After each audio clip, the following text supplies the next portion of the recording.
اعوذ باللہ من الشیطان الرجیم بسم اللہ الرحمن الرحیم۔ السلام علیکم۔ آج ہم اللہ تعالیٰ کے خوبصورت نام العزیز کے بارے میں جانیں گے۔ اس کے معنی ہیں عزت والا، بڑے اقتدار والا، ایک ایسی ذات جو کہ سب پر غالب ہو، جو کہ سب سے زیادہ طاقتور ہو، اور ایک ایسی ذات جس کے قابو میں ہر چیز ہے، اور یہ ذات صرف اور صرف اللہ تعالیٰ کی ہے، کیونکہ یہ ساری صفات اللہ تعالیٰ کی ذات میں ہی موجود ہیں۔ اس کا مطلب اللہ تعالیٰ کا نام ہی العزیز ہے، یعنی کہ سب سے طاقتور، اور یہ خوبصورت نام صرف اللہ کے لیے ہی ہے۔ اللہ تعالیٰ کی ذات ہم سب سے بے پرواہ ہے، وہ جو چاہیں کریں، ان کو کوئی روکنے والا نہیں ہے۔ اللہ تعالیٰ جس چیز کا ارادہ فرماتے ہیں اس کے لیے کن کہہ دیتے ہیں اور وہ ہو جاتا ہے۔ تو سب تعریفیں اللہ کے لیے ہیں، جو کہ عزت والا، بڑے اقتدار والا ہے، اور اس کا اقتدار ہر چیز پر حاوی ہے۔ اللہ تعالیٰ کا یہ نام قرآن مجید میں مختلف جگہوں پر استعمال ہوا ہے، جیسے کہ قرآن مجید میں ہے، وہ ماں کے پیٹ میں تمہاری صورتیں جس طرح کی چاہتا ہے بناتا ہے، اس کے سوا کوئی معبود برحق نہیں، وہ غالب حکمت والا ہے، یعنی کہ اللہ کی ذات ہی عزت والی ہے، وہ ہر چیز پر غالب ہے، وہ جو چاہیں وہ کریں۔ جب ہر چیز پر غالب اللہ کی ذات ہے تو ہم کیوں اللہ کو چھوڑ کر کسی اور کی عبادت کریں اور ان کو مدد کے لیے پکاریں؟ ہر چیز پر اللہ غالب ہے، تو ہمیں مدد کے لیے بھی صرف اور صرف اللہ کو ہی پکارنا چاہیے۔ ہمارے یہاں جو بھی خوشی آتی ہے، ہماری طرف جو بھی کامیابی آتی ہے، وہ صرف اور صرف اللہ کی طرف سے ہوتی ہے۔ تو جب اللہ ہی سب چیز پر غالب ہے، سارا اقتدار ہی اللہ کا ہے، تو اور عزت والی بھی ذات اللہ کی ہے، تو ہمیں تو صرف عزت اللہ کی ذات کی کرنی چاہیے اور صرف اللہ کا ہی خوف رکھنا چاہیے، اور ہمیں بالکل بھی گھبرانا نہیں چاہیے اور نہ ہی پریشان ہونا چاہیے، کیونکہ ہمیں اس بات پر یقین ہونا چاہیے کہ اس دنیا میں ہمارا کوئی کام بھی بگاڑ نہیں سکتا جب تک اللہ ہمارے ساتھ ہے۔ تو ہمیں چاہیے کہ ہم لوگوں سے ڈرنے کی بجائے کانفیڈنٹ رہیں کہ اللہ ہمارے ساتھ ہے، تو ہمیں کسی سے ڈرنے کی ضرورت نہیں ہے۔ اللہ تعالیٰ کو خوش کرنے کی کوشش کریں، اللہ کو ہی بلکہ خوش کریں، کیونکہ اللہ تعالیٰ کو راضی کرنا بہت آسان ہے، کیونکہ وہ ہماری نیتوں سے واقف ہوتے ہیں۔ لوگ ہماری نیتوں سے واقف نہیں ہوتے، ان کے لیے ہم جتنی بھی کوششیں کر لیں، اینڈ پہ ان لوگوں نے ایک بات کو دیکھ کے باقی ساری کوششوں پہ پانی پھیر دینا ہوتا ہے۔ لیکن اللہ کے ساتھ ہم دل میں تھوڑی سی تمنا کرتے ہیں کہ ہم اللہ کو پالیں، اللہ ہماری طرف بڑھتے ہیں، اللہ ہمارے لیے راستے آسان کر دیتے ہیں، اور ہمارے لیے نیکی کرنے میں آسانی ہو جاتی ہے۔ ہمیں صرف اپنے دل میں تمنا پیدا کرنی ہے اللہ کو حاصل کرنے کی، اللہ کو راضی کرنے کی، حضرت محمد صلی اللہ علیہ وآلہ وسلم کی سنت پر عمل کرنے کی، راستے ہمارے لیے خود ہی آسان ہو جائیں گے۔ اور اگر ان لوگوں کو خوش کرتے رہے تو نہ دنیا ہمارے ہاتھ میں رہے گی اور نہ ہی آخرت۔ دنیا اور آخرت دونوں میں کامیابی حاصل کرنے کے لیے ہمیں صرف اور صرف ایک اللہ کی عبادت کرنی چاہیے اور ان پر ہی اپنا مکمل بھروسہ رکھنا چاہیے، جیسے کہ اللہ تعالیٰ نے فرمایا ہے کہ اگر اللہ تمہاری مدد کرے تو تم پر کوئی غالب نہیں آ سکتا، اگر وہ تمہیں چھوڑ دے تو اس کے بعد کون ہے جو تمہاری مدد کرے۔ ایمان والوں کو اللہ ہی پر بھروسہ رکھنا چاہیے۔ اس قرآن مجید کی آیت پر ہمیں بھروسہ کرتے، کیونکہ یہ اللہ کا کلام ہے اور اللہ کا کلام برحق ہے، اللہ کی ذات سچی، اللہ کی بات سچی۔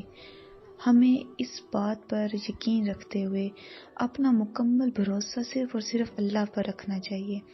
اگر آپ کے پاس قابلیت ہے تو اس پر بھی یقین نہ رکھیں، اگر آپ کے پاس قابلیت کے علاوہ کوئی اور ہے، ظاہری اسباب موجود ہیں، تو اس پر بھی یقین نہ رکھیں کہ آپ کو کامیابی حاصل ہو جائے گی، کیونکہ حقیقی کامیابی صرف اللہ کی طرف سے حاصل ہوتی ہے۔ یہ ظاہری اسباب ویسے کے ویسے رہ جاتے ہیں۔ آپ نے اپنی زندگی میں بھی نوٹ کیا ہوگا کہ بظاہری آپ کے پاس ہر چیز پرفیکٹ ہوتی ہے، لیکن جس چیز کے لیے آپ چاہ رہے ہوتے وہ آپ کو ملتی نہیں ہے، اور دوسرا بندہ جس کے پاس آپ کو لگتا ہے اس کے پاس تو کچھ بھی نہیں ہے، اس کو یہ جاب یا یہ اپرچونٹی نہیں ملے گی، اور اس کو وہ مل جاتی ہے۔ تو ہمیں زندگی سے یہ سیکھنا چاہیے، ان چیزوں سے، کہ کوئی ایک ذات ہے جو کہ سب چیزوں کو کنٹرول کر رہی ہے۔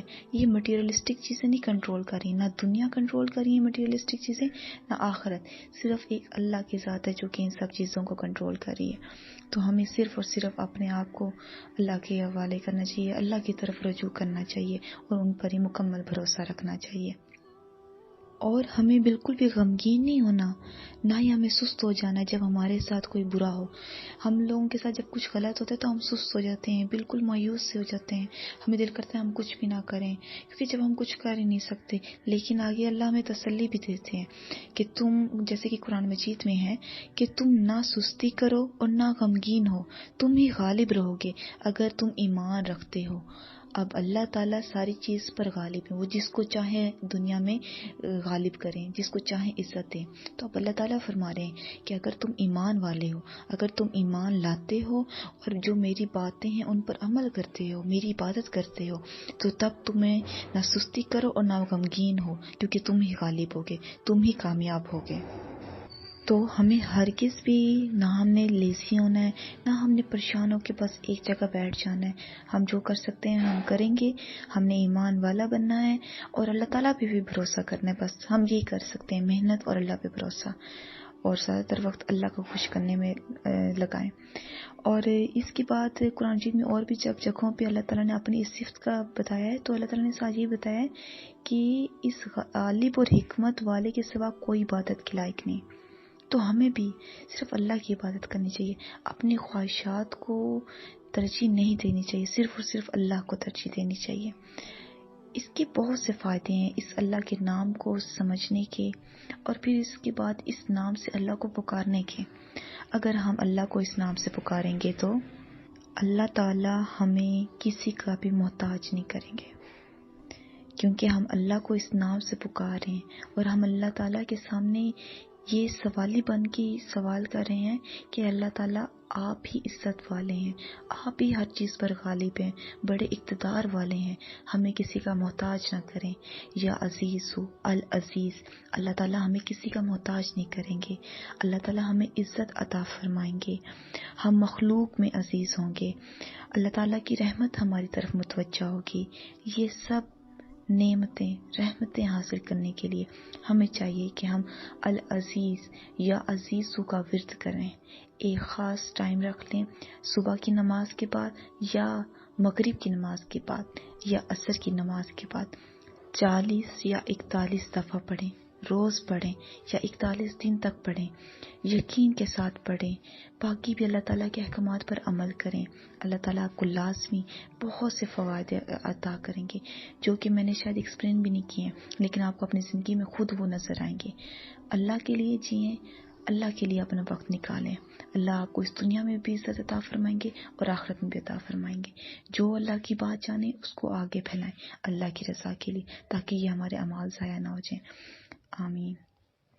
اللہ تعالیٰ ہماری مدد کرے اور ہمارے اعمال ضائع نہ ہوں، اور جو بھی ہم نے عمل کیا اللہ تعالیٰ اس کو قبول کریں اور ہمیں زیادہ نیک اعمال کرنے کی توفیق عطا فرمائیں۔ آمین۔